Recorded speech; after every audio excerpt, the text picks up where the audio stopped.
They said don't do it, but guess what? We're doing it. As we jump into this questionable addition to G.I. Joe lore, I mean the figure, not the video, don't forget to hit the thumbs up and subscribe and join us on our journey to the Lunarix Empire. Well, maybe not that far, that's a stretch, but join us on our journey to our next YouTube milestone. We can't do it without you. Speaking of doing without, let's get to Robo Joe. In the early 1990s, Hasbro and Kirk Bozigian were always on the hunt for what was in the toy and pop culture zeitgeist. Not just currently, but what was in the future. In an effort to get out ahead of emerging trends so their shelf space remained competitive, Hasbro had an edge, and their competition always on defense. From concept phase to landing on retail shelves, the timeline to get a product to market took a while, and so Kirk and the team would start development early. Concept, sculpting and molding and tooling, then onto manufacturing and packaging and distro and shipping and finally retail. One of the pieces of CI, that's competitive intelligence, that Hasbro received was that Kenner had plans to build out the Star Wars line. This was in the early 90s when Hasbro actually bought Tonka and in turn acquired Kenner, but until about the mid-90s they were effectively separate entities.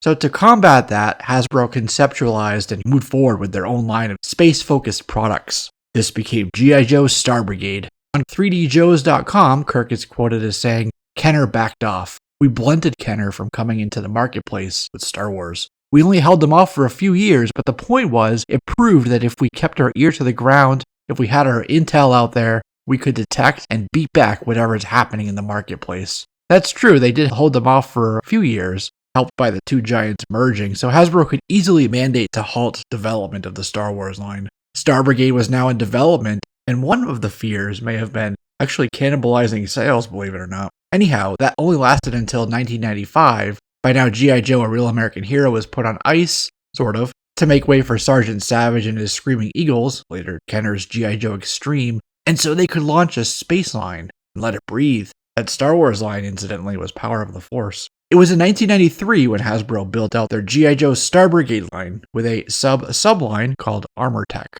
These Joes wore thick armor, which limited their articulation compared to the rest of the line. The description and promo material from the time was that these were, quote, high-tech figures in techno-future-style robotic battle armor, end quote. They were wearing built-in body armor and spring-fired weapons. Star Brigade, Armor Tech, and more specifically the look and story of Robo Joe do compare with more than Star Wars, though. Robo Joe looks like he could be in the Centurions. RoboCop 2 came out in 1990, Terminator 2 in 91, RoboCop 3 in 93, and a comic book called RoboCop vs. Terminator also came out in 92. That was the same year that Jean-Claude Van Damme, Dolph Lundgren, and Michael J. White got together for Universal Soldier, reanimated super soldiers with biomechanical enhancements integrated into what was left of their bodies. Sound familiar? 1992 was also the year that a comic book publisher named Valiant put out a character named Bloodshot. Same concept. Vin Diesel had a movie about him a couple years ago too. Rob Liefeld created Cable for 1990's New Mutants issue 87, a guy with some enhancements not too dissimilar to our friend Greg. He also shares some similarity to Steve Austin. I know space can be stone cold, but no, not that one. I'm talking about the $6 Million Man. I'll throw in Transformers as well, and the story of Megatron wounding Spike and Sparkplug turning him into Autobot X for a short while. That was Donald Glutt's Autobot Spike, an episode entitled Frankenstein's Spike in Japan. In other words, this concept was rather popular at this time. There was about to be another explosion of this, in fact, with Power Rangers inspiring the likes of VR Troopers, Big Bad Beetle Borgs. The story is different, but they all played on the same idea that the G.I. Joe Armor Tech subline did, which was to get kids' imaginations and playtime thinking about superpowered suits that gave them superhuman abilities. There was some bright colors over it all, and so the marketing team thought it would attract kids like flies on shit. Except it didn't. At least not the flies part. Greg peg-warmed for quite some time, and even to this day can be had for not a whole lot of coin. Destro and a bat fought against Duke heavy-duty rock and roll, and our focus today, Robo Joe. That's a B-A-A-T, a battle-armored android trooper, not just a regular old battle android trooper. The Joe team used a Stellar Stiletto as a starfighter with Sci-Fi as the pilot and an armor bot that came with Hawk as the pilot. The Cobra faction used a repurposed Pogo, now designated Cobra Invader. Honestly, that's much better in this iteration as it looks like a classic Moonlander type module. The other team in Star Brigade were the Star Brigade Fighters, which were battle astronaut troopers, or combat astro troopers that were equipped with deep space battle suits and helmets along with spring-fired weapons. Cobra's Astro Viper and a Target battled against Roadblock, Payload, Countdown, and Ozone. So how'd Robo Joe end up with a name like Greg Scott? Wouldn't it be Robo Greg? Oh, not so fast. Greg Scott was a design manager at Hasbro Toy Group from December of 91 until December of 2004. He worked with a variety of companies including Lucasfilm, Universal, Disney Parks, Nintendo, and more. It was relatively common for Hasbro to take the names of employees and family and friends and honor them with an in-continuity character who used their name. The Greg Scott name also went to a 2002 version of Lifeline that came as part of a 2-pack with Sideswipe. In fact, they both appear in Robo Joe's only comic book appearance, which is in America's Elite issue 25. So our 1993 Greg Scott was born in Casper, Wyoming, the same place where Dick Cheney, who was SecDef under President George Herbert Walker Bush, grew up, and the same Dick Cheney that blew someone's face off with a shotgun. Greg Scott was, per his file card, a scientific engineering genius. At some point, Greg enlisted in the United States Army and became a PFC, a private first class, at E3, and was able to continue his R&D work. So one late night while working in his research lab, the laboratory was infiltrated, and Private Scott was attacked by none other than Destro. I'm not sure how many other CEOs of major R&D and tech companies end up infiltrating, attacking, and sabotaging competitors' labs. Like, imagine if Elon Musk or Mark Zuckerberg were out there, like, just invading laboratories and stealing shit. That's what Destro did. Destro must have somehow gotten intel that Greg was working on a top-secret robotic battle armor to fight against Cobra up in space, the suits that would go to Star Brigade. Destro fatally wounded Scott. I think they meant mortally wounded here, otherwise he'd be dead. He was left injured and badly hurt, but not dead. And though he was not dead, he was a shell of a man. Not a half shell, a full shell, just completely shelled up.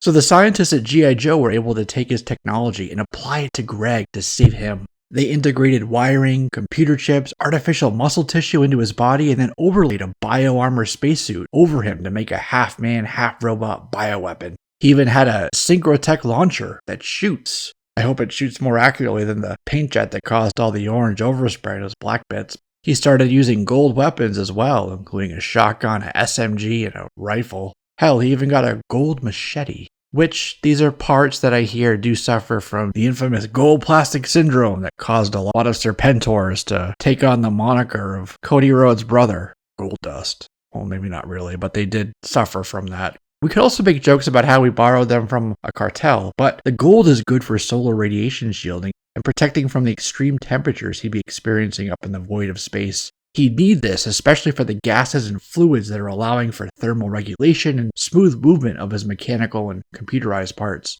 The orange on his body serves a similar function while also being good for high vis or high visibility, and was of course the fad at the time and meant to be visually appealing and stand out on toy shelves. Think about it. Those popular Toy Biz Marvel figures came in orange and yellow cards. You had Street Fighter, Ninja Force, later Mortal Kombat. G.I. Joe was also putting out the lines like Mega Marines with bright yellow and green colors, putting out figures on cards all adorned in brightness. Power Rangers was just hitting in their bright, skittily colors too. According to Kirk Bozigian, it was Playmates' Teenage Mutant Ninja Turtles that set them down the neon color route. Though, to be fair, Sci-Fi sort of kicked off the trend in the mid to late 80s with his RoboCop-looking helmet, neon green, and laser weapon system specialty that was the harbinger of things to come. Seymour Fine, Sci-Fi, the first couple letters of his first and last name to sound like his code name, Sci-Fi would become the pilot of the Star Brigade Starfighter in 1993. Anyhow, to remain competitive, this was the move that Kirk and Hasbro had to make to maintain market share, and love it or hate it is one of the things that allowed a Real American Hero to extend a couple more years.